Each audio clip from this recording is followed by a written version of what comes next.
वंदे मातरम दोस्तों, स्वागत है आपका फिर से एक नए एपिसोड में। आज के एपिसोड में कुछ इम्पोर्टेंस पॉइंट के बारे में बात करेंगे। यदि किसी संख्या में 6, 3, 6 और 9 से गुना किया जाए तो उसको हम किस प्रकार से पुनरावर्तित करेंगे, पुनरावर्तित संख्या को किस प्रकार से हम विभाजित करेंगे। तो देखिए, यहाँ पर कोई भी रैंडम संख्या ले लेते हैं जो 3 के गुणज के रूप में हो, पुनरावर्तित हो। मान लेते हैं 2, 3 बार हो गया। 4, 3 का गुणज कितना होगा? 2 हो जाएगा। पहले 1 से किए तो 3, फिर 2 से करेंगे तो 6 हो जाएगा। तो 6 बार 5 ले लेते हैं। 6 बार 5। उसी प्रकार से फिर इसको गुना करेंगे तो 18 बार 7 ले लेते हैं। 18 बार, ये तो उससे कम कितना आ जाएगा? 3 तिया 9। 9 बार 7। 1 2 3 4 5 6 7 8 9।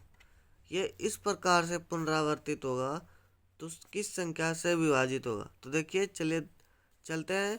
तो इस संख्या को अगर इस तरह से पुनरावर्तित होता है, 3 या तो 3 के गुणज के रूप में, 3 या तो 3 के गुणज के रूप में, तो वो संख्या 3 और किससे विभाजित होगा? 3 और 37 से। 3 और 37 से वो संख्या विभाजित हो जाएगा। 3 और 37 से। अगर इसका परिभाषा लिखना होगा तो हम इस प्रकार से लिखेंगे। यदि कोई संख्या, यदि किसी संख्या यदि किसी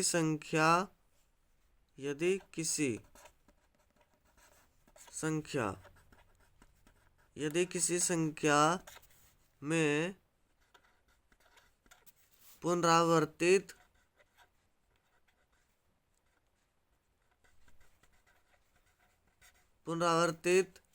3 के गुणज 3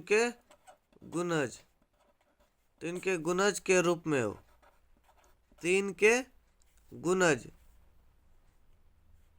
के अंकों के रूप में, गुणज के अंकों के रूप में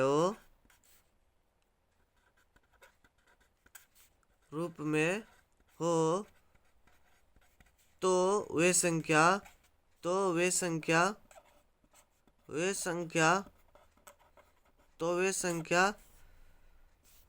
3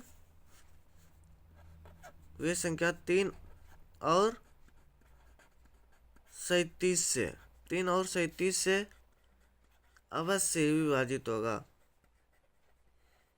अवश्य ही विभाजित होगा। अवश्य विभाजित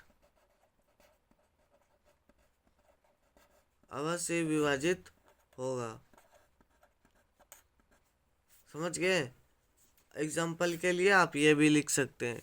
दूसरा पॉइंट आप देख लीजिए, यहाँ कोई संख्या अगर, जैसे कि मैंने आपको पिछले क्लास में बताया था, 7 से विभाजित होने के लिए किन नियमों का पालन होना चाहिए।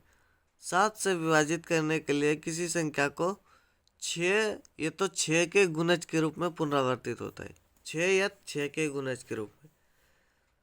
6 मतलब किसी संख्या को अगर हम 6 बार पुनरावर्तित करेंगे, 2 2 2 2 2 2, देखिए ये 6 बार हो गया।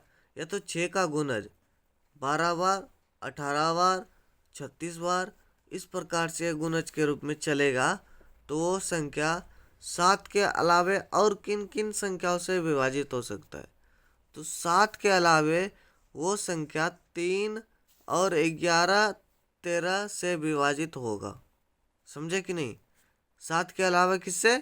3, 11 और 13। तो अगर इसका परिभाषा लिखना होगा दूसरा पॉइंट में, तो किस प्रकार से लिखेंगे? तो देखिए, इसका परिभाषा इस प्रकार से लिखेंगे। जो संख्याओं का नियम, जो संख्या 7 से विभाज्य, 7 से विभाज्य होने का नियम, विभाज्य होने का नियम पूरा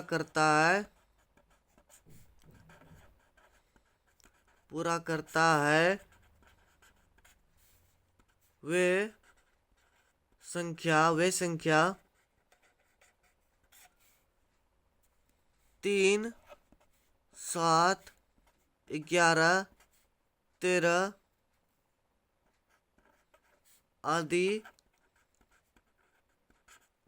से विभाजित होगा, से भी विभाज्य होगा। चलिए मिलते हैं एक नए एपिसोड में कुछ प्रश्न के साथ। धन्यवाद। वंदे मातरम। प्लेलिस्ट लिंक आपको डिस्क्रिप्शन में मिल जाएगा।